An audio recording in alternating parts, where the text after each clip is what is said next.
നമസ്കാരം. ഇന്ത്യയും യൂറോപ്യൻ യൂണിയനും തമ്മിലുള്ള ചരിത്രപരമായ വ്യാപാര കരാർ യാഥാർത്ഥ്യമാകുന്നതോടെ ഇന്ത്യൻ വിപണിയിൽ വലിയ മാറ്റങ്ങളാണ് പ്രതീക്ഷിക്കുന്നത്. 90% യൂറോപ്യൻ ഉൽപ്പന്നങ്ങളുടെ ഇറക്കുമതി തീരുവ ഈ കരാറിലൂടെ ഇല്ലാതാവുകയോ ഗണ്യമായി കുറയുകയോ ചെയ്യും. ആഡംബര കാറുകൾക്കും വിദേശ മദ്യത്തിനും മെഡിക്കൽ ഉപകരണങ്ങൾക്കും ഇനി വില കുറയും. ദശകങ്ങൾ നീണ്ട ചർച്ചകൾക്കൊടുവിലാണ് ഇന്ത്യയും യൂറോപ്യൻ യൂണിയനും തമ്മിലുള്ള ചരിത്രപരമായ സ്വതന്ത്ര വ്യാപാര കരാർ യാഥാർത്ഥ്യത്തിലേക്ക് നീങ്ങിയത്. യൂറോപ്യൻ വൈനുകളുടെ നികുതി 20 മുതൽ 30% കുറയും. സ്പിരിറ്റിന് 40%, ബിയറിന് 50%ആകും നികുതി. ഒലിവ് ഓയിൽ, മാർഗരൈൻ, മറ്റ് സസ്യ എണ്ണകൾ എന്നിവയുടെ വില കുറയും. മെഡിക്കൽ മേഖലയ്ക്കാണ് കരാർ വലിയ ആശ്വാസമാകുന്നത്. ഒപ്റ്റിക്കൽ, മെഡിക്കൽ, സർജിക്കൽ ഉപകരണങ്ങളുടെ 90% ഉൽപ്പന്നങ്ങളുടെ നികുതി ഒഴിവാക്കും. മിക്ക മെഡിക്കൽ ഉപകരണങ്ങളുടെ നികുതി 0% ആകുന്നതോടെ രോഗനിർണയത്തിനും ശസ്ത്രക്രിയകൾക്കും ചിലവ് കുറയും. വിമാനങ്ങൾ, ബഹിരാകാശ വാഹനങ്ങൾ എന്നിവയുടെ ഇറക്കുമതി തീരുവ ഏതാണ്ട് പൂർണ്ണമായി നീക്കും. നിലവിൽ 44% വരെ നികുതിയുള്ള യന്ത്രസാമഗ്രികൾ, 22% നികുതിയുള്ള രാസവസ്തുക്കൾ എന്നിവയ്ക്കും വൻ ഇളവ് ലഭിക്കും. യൂറോപ്യൻ ആഡംബര കാറുകളായ BMW, മെഴ്സിഡസും ഔഡിയും വിലക്കുറവിൽ കിട്ടും. മെഴ്സിഡസ്, BMW, ഔഡി തുടങ്ങിയ യൂറോപ്യൻ കാറുകൾക്ക് നിലവിൽ 100%-ലധികം ഇറക്കുമതി തീരുവയാണ് ഈടാക്കുന്നത്. പുതിയ കരാർ പ്രകാരം 15,000 യൂറോയ്ക്ക് മുകളിൽ, അതായത് ഏകദേശം 16 ലക്ഷം രൂപയ്ക്ക് മുകളിൽ വിലയുള്ള കാറുകൾക്ക് ഇനി മുതൽ 40% നികുതി മാത്രമേ ഈടാക്കുകയുള്ളൂ.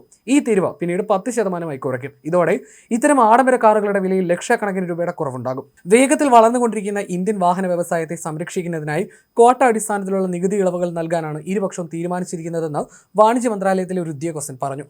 ഇന്ത്യയിലെ വാഹന വിപണിയിൽ ഭൂരിഭാഗവും ചെറിയ കാറുകളാണ്, അതായത് 10 ലക്ഷം രൂപ മുതൽ 25 ലക്ഷം രൂപ വരെ വിലയുള്ളവ. ഈ വിഭാഗത്തിൽ യൂറോപ്യൻ യൂണിയന് വലിയ താല്പര്യമില്ലെന്ന് ഉദ്യോഗസ്ഥൻ പറഞ്ഞു. അതുകൊണ്ട് തന്നെ 25 ലക്ഷം രൂപയിൽ താഴെ വില വരാൻ സാധ്യതയുള്ള കാറുകൾ യൂറോപ്യൻ യൂണിയൻ ഇന്ത്യയിലേക്ക് കയറ്റുമതി ചെയ്യില്ലെന്ന് ഞങ്ങൾ തീരുമാനിച്ചു. അവർക്ക് ആ കാറുകൾ ഇവിടെ നിർമ്മിക്കാം, പക്ഷേ കയറ്റുമതി ചെയ്യാൻ അനുവാദം ഉണ്ടാകില്ലെന്ന് ഉദ്യോഗസ്ഥൻ വ്യക്തമാക്കി. സാമ്പത്തിക സേവനങ്ങൾ, സമുദ്ര ഗതാഗത മേഖലകൾ എന്നിവ യൂറോപ്യൻ കമ്പനികൾക്കായി ഇന്ത്യ കൂടുതൽ തുറന്നു കൊടുക്കും. പരമ്പരാഗതമായി ഇന്ത്യ കടുത്ത നിയന്ത്രണങ്ങൾ ഏർപ്പെടുത്തിയിരുന്ന ഈ മേഖലകളിൽ യൂറോപ്യൻ യൂണിയന് പ്രത്യേക മുൻഗണന ലഭിക്കും. 2032ഓടെ ഇന്ത്യയിലേക്കുള്ള കയറ്റുമതി ഇരട്ടിയാകും. നികുതി ഇനത്തിൽ വർഷം തോറും 4 ബില്യൺ യൂറോയുടെ ലാഭം. മറുഭാഗത്ത് ഇന്ത്യക്ക് നേട്ടങ്ങളേറെയാണ്. 99.5% ഇന്ത്യൻ ഉൽപ്പന്നങ്ങളുടെ ഇറക്കുമതി തീരുവെന്ന് 7 വർഷത്തിനുള്ളിൽ യൂറോപ്യൻ യൂണിയൻ 0 മാറ്റും. സമുദ്ര വിഭവങ്ങൾ, തുകൽ ഉൽപ്പന്നങ്ങൾ, തുണിത്തരങ്ങൾ, റബ്ബർ, ലോഹങ്ങൾ, രത്നങ്ങൾ, ആഭരണങ്ങൾ, പരിസ്ഥിതി സൗഹൃദ നിക്ഷേപങ്ങൾക്കായി അടുത്ത 2 വർഷത്തിനുള്ളിൽ 5,000 ദശലക്ഷം യൂറോ ഇന്ത്യക്ക് നൽകാനും യൂറോപ്യൻ യൂണിയൻ പ്രതിജ്ഞാബദ്ധമാണ്.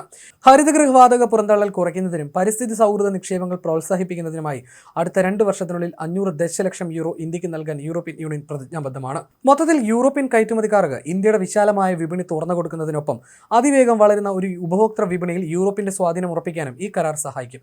ഇന്ത്യയെ സംബന്ധിച്ചിടത്തോളം ഓട്ടോമൊബൈൽ, യന്ത്രസാമഗ്രികൾ, കെമിക്കൽസ്, മെഡിക്കൽ ഉപകരണങ്ങൾ എന്നീ മേഖലകളിലെ ആഭ്യന്തര നിർമ്മാതാക്കൾ യൂറോപ്യൻ കമ്പനികളുമായിട്ടുള്ള കടുത്ത മത്സരത്തെ എങ്ങനെ നേരിടുമെന്നതാണ് ഇനി ശ്രദ്ധേയമാകുക.